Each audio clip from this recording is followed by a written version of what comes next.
Hello! Hi. We're the Small Potatoes. And today we are finishing up season 1 of Degrassi The Next Generation. Yes. It's been great. Yep. They are finishing off strong. Yeah, they are. Honestly, the whole season ends on a cliffhanger. Yes, it really does.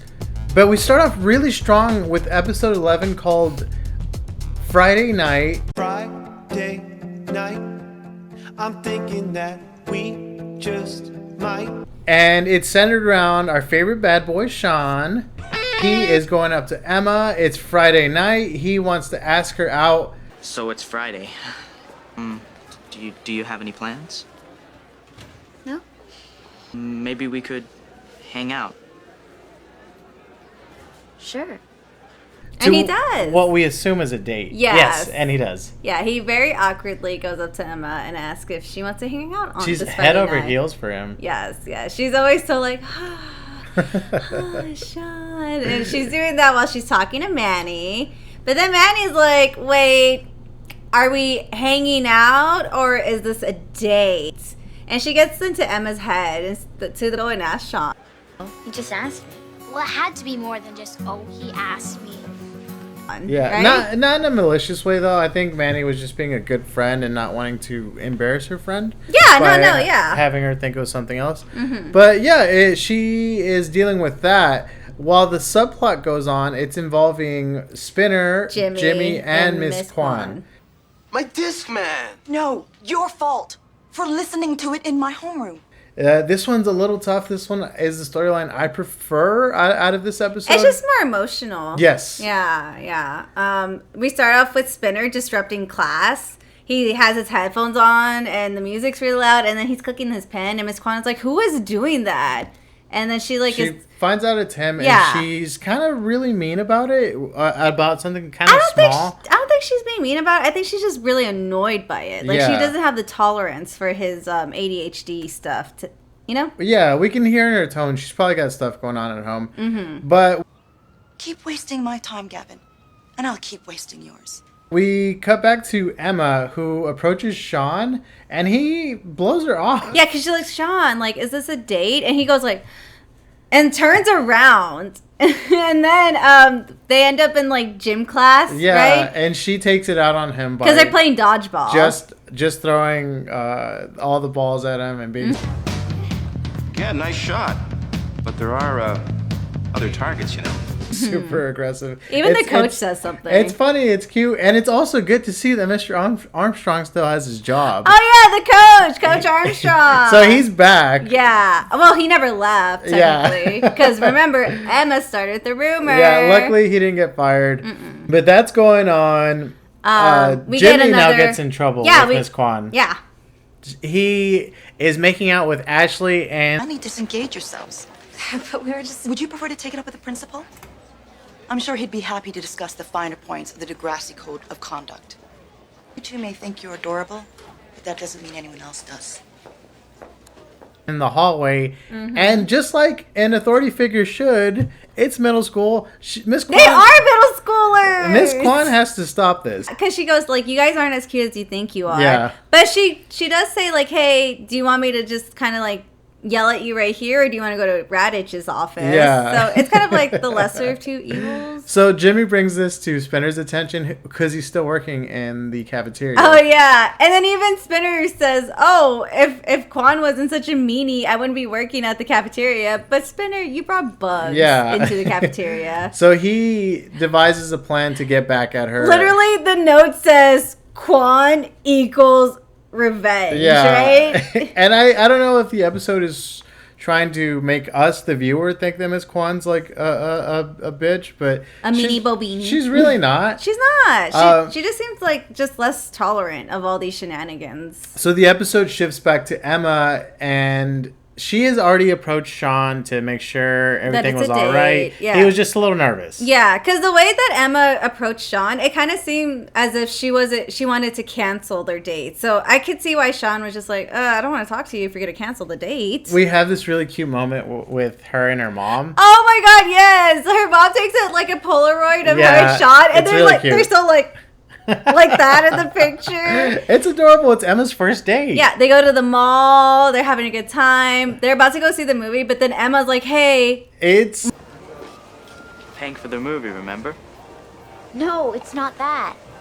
My wallet was on the tray and then we threw out our stuff. Threw out your... My wallet's missing. it slowly becomes a comedically bad date. Yeah, and then like Sean's like, hey, where did you think you left it? Emma's like, the last time I saw it was on our tray when we were eating. And Sean has to go through like the dumpster. Yeah. Like he goes through the dumpster in the cafeteria and the mall dumpster. Yeah. And it's all stinky and whatnot. It's just a lot of anything that can go wrong did go wrong. Yeah. So it kind of just ends there, but it cuts back to Miss Kwan, who is working overtime. She's in night school. Yeah, she teaches English to people who want to learn like foreigners. English. Yeah, to foreigners. It's really noble. She's getting sabotaged by Spinner and Jimmy. They're playing crap over the intercom. Mm-hmm. They're ordering pizza to her. Pizza that she can't afford to pay for. And they finish it off super cruel. Oh my god, they egg her car. They egg her car. She's already having this tough day. She walks out, sees her car, and she cries. She cries and...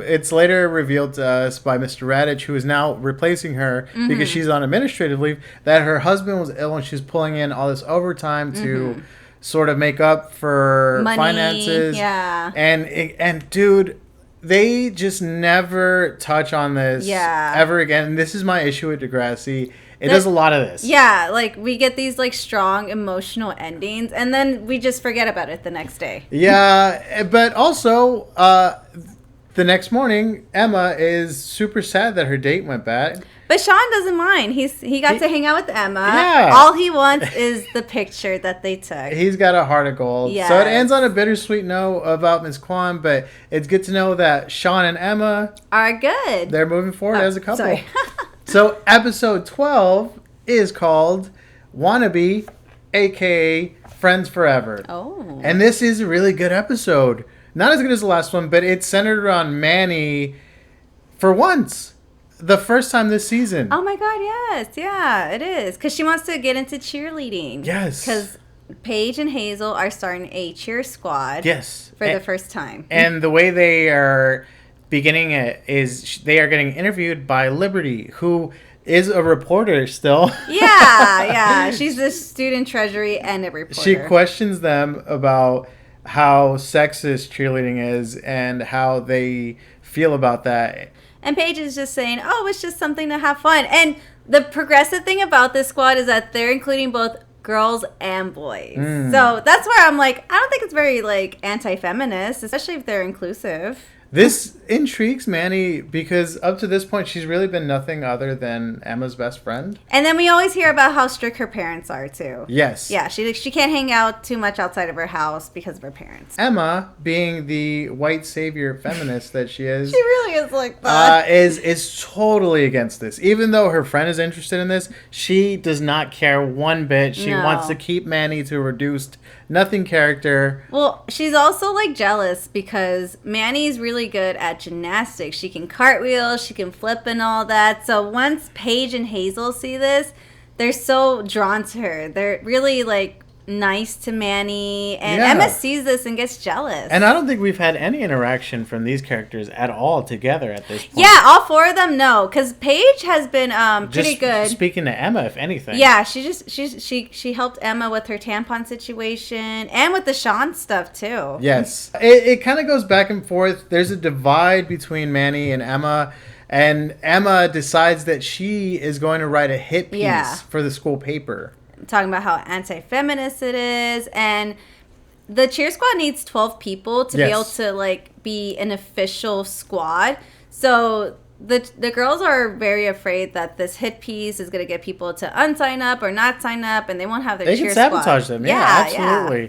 And this is something I would say you have some experience in, right? Oh yeah, I did cheerleading as a child. I I liked it. I never thought that it was sexist. Sexist. Or it was always something fun. It was always something to empowering. Yeah, to have fun with my friends and dance. But it was interesting to see in this episode how Manny wants to stand her ground and not just submit to Emma. Yeah. They do have a back and forth. Emma gets jealous with her hanging out with Paige and Hazel. Mm-hmm. There's an awkward phone call.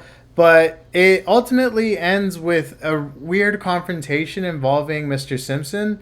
Oh, yeah. Because we find out that the girls ripped that article out of all the paper. Well, Paige and Hazel ripped every single article out of every single newspaper. Yeah. And Manny sort of stands her ground. She takes responsibility for it. She ultimately makes up with Emma. Emma admits she's wrong. This is what I really love. For once. Emma's like, hey, Manny, I'm telling you I'm wrong. Like, can you accept that? And it was good. It was good. There was a quick rift in their friendship, but... They quickly got over it. Because and that was nice to see. Girls, right? Yeah. And there was another plot with like a Pringles contest. That was really dumb. So we're not going to talk about that. Episode 13 is called just called Cabaret. It's a fun little episode. Yes. It starts off with Terry and Ashley. Ashley's writing a song for the big showcase, and Terry is doing some research for their project for school for Mrs. Kwan. What's the project? Terry chooses to do like magic. Tarot cards and Ouija boards. It's really fun. It's a fun little quirk for her. She guesses. There's a fun scene of her guessing Spinner's dead dog. But she knew his dog's name already. Yeah. So we kind of see behind the curtain a little bit. Yeah. That she's full of it. But we also see how Ashley's not being a great friend to Terry. Yeah. She doesn't allow Terry's input on the song. And even Terry says, I thought this was a duet. You know? So this eventually ropes in Paige. Yes, because Paige wants to hang out. She wants in. Yeah, she wants to sing with her friends. And to be honest, Ashley does sort of have an artistic direction for her song, but it's really slow and almost Christian church soundy. Yeah, so I understand why Terry and Paige want to like bump up the tempo, make it sound better, because it's for the school. No one's gonna like they want to make a fun song. Yeah. But Paige takes it a little too far. She wants to rename the group entirely to Paige, Michael, Chuck, and the Sex Kittens, which... Like, what? They're 8th graders. It's super gross. There's a big divide between the three of them. And then they like trick Ashley into doing what they want using the tarot cards. Yes. So anytime there's like a decision to be made, Paige will say, "Hey, let's refer to the oracles." Yeah, they even take it on their own accord to bring it to Mr. Simpson, who used to be in a band. Oh yeah, he is a synth player. He sort of remixes the song for them, and he does make it a lot more fun. I would say a lot more upbeat. Yes, for sure. It's great. Paige and Terry eventually go forward in the talent show with this song, and they blow the crowd away. Yeah, because Ashley says, hey, it's either my song or what you guys came up with. And Paige and Terry are like, okay, fine. We're going to perform the song. They killed it. And instead of Ashley being a jealous, like, weenie about it, she actually goes up to her friends and say, hey, that was really great, and I'm sorry I didn't listen to you She admits to it. It was super mature. They eventually want to group up together. Yes. And they have a way better name. Oh, yeah. So they use the initials from Paige Michelson's Sex Kittens, which is PMS. Which is a really, edgy. It's very Bad Hair Day. Bob yeah! Bad Hair Day? Don't you speak those words in this house! Bad Hair Day. Bad Hair Day. Bad Hair Day. Yes, yeah. Very Pink Slip from Freaky Friday. Yeah. The subplot sort of involves Sean and all of the 7th graders doing their own show.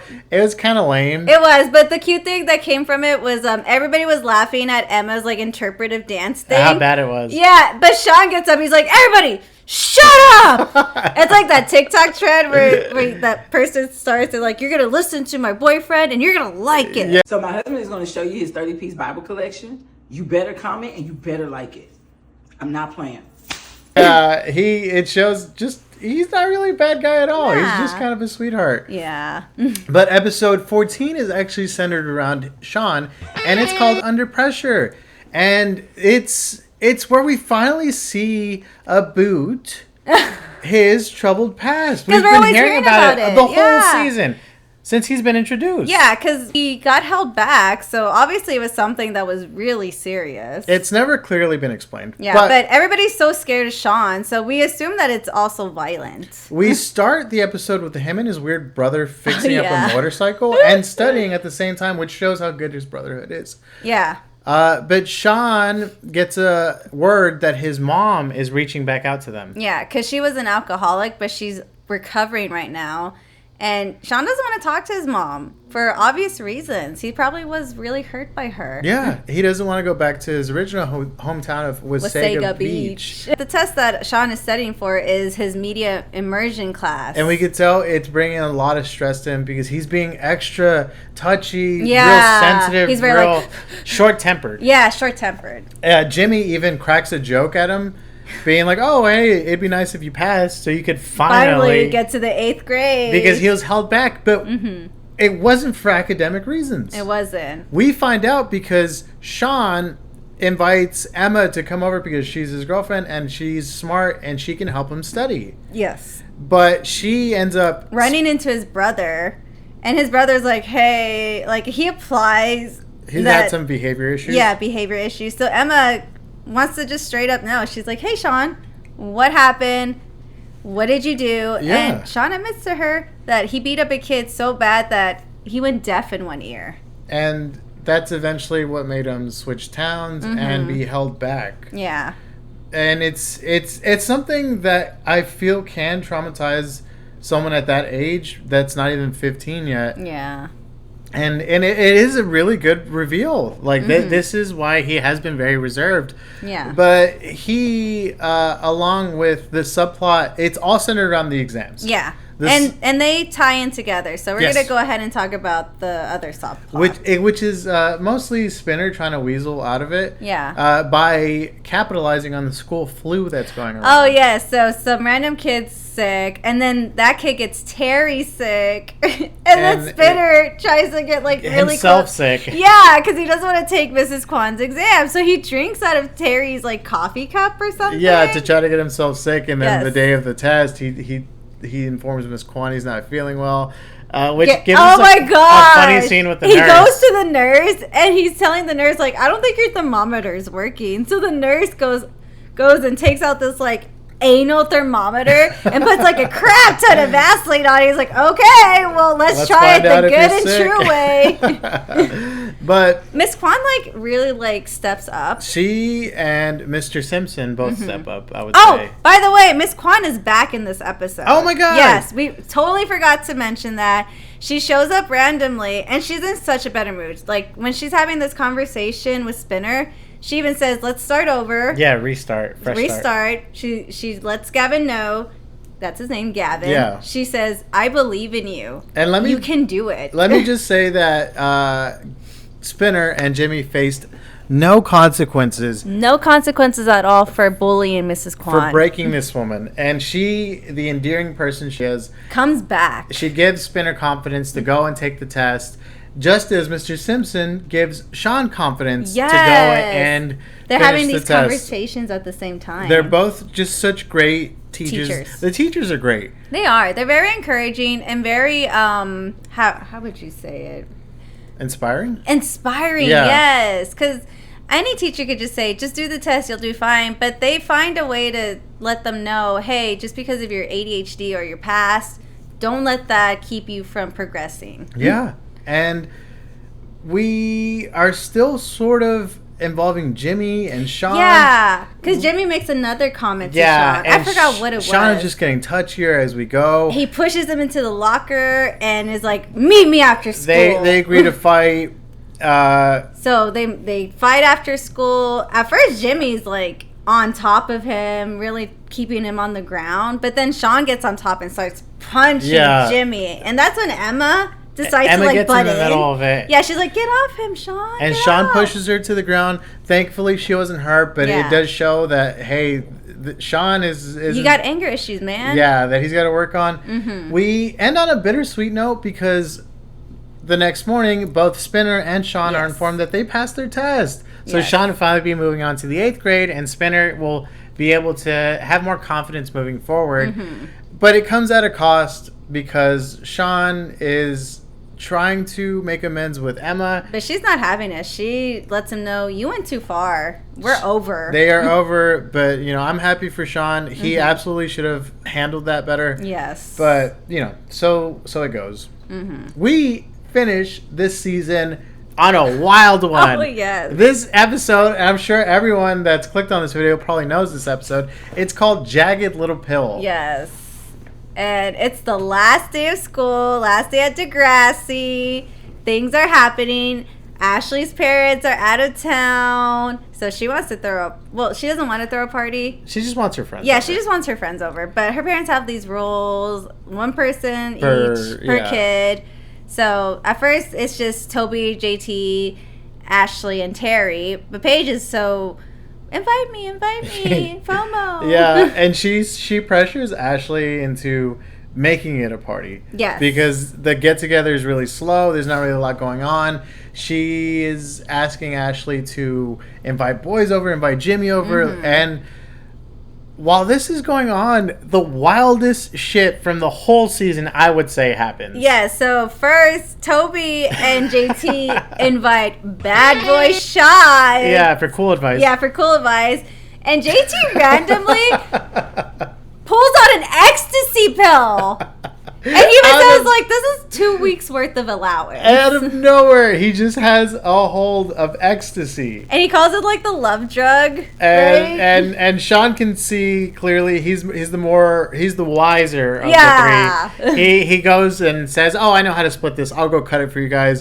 He runs into Ashley in the kitchen and Ashley says, like, what is that? yeah, he cuts it with a sugar pill or something. Yeah. And he trusts Ashley to throw it down the sink. Yeah. Which is where everything goes wrong. It leads to, this has a ripple effect for the Yes. series up until the end. Yeah, honestly, because after this, Ashley's like out of the friend group for a bit, and she never really gets back in the same way. But she takes the pill. yeah, she takes the pill. The whole pill. Yeah. Oh yeah. So she sees that Sean was trying to half it for these boys, that they weren't going to take the full pill, but she goes and takes the full pill. And it leads her to hits being her. super obnoxious at the party. You said Yeah. she made out with Sean. Yeah, she makes out with Sean at one point because Sean's like really sad about Emma. Yeah.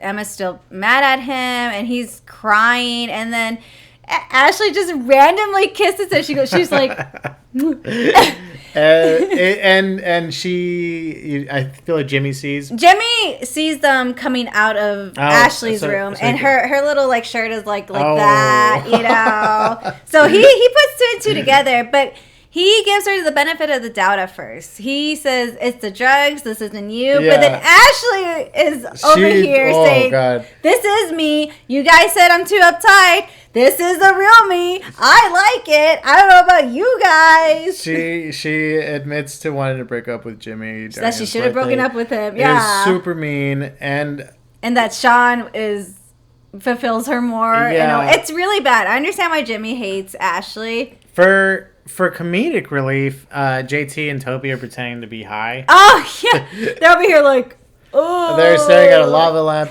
But it mostly ends with everyone that has a speaking role in the show sort of being at Ashley's house and witnessing her be high for this. And it ends like that, and she is just shunned. Because she ends up calling Paige a hag, which, by the way, true. Paige has no right to like be mad at Ashley. I strongly feel that Paige is a hag in season 1, and she doesn't want to admit it. But season 1 was absolutely wild. It started off slow, but good God, we just know what we're in for season 2. And I can't wait for the new characters to come, because those characters add drama. But season 1 was great. If you missed out on it and you're a young Gen Z, I would say go back and watch it. It's great. I didn't watch it as a kid, and I loved it as an adult, so it's definitely worth the first watch. Let us know what you guys want us to watch next. We're always here for you. Love you. Please subscribe. Bye. Bye.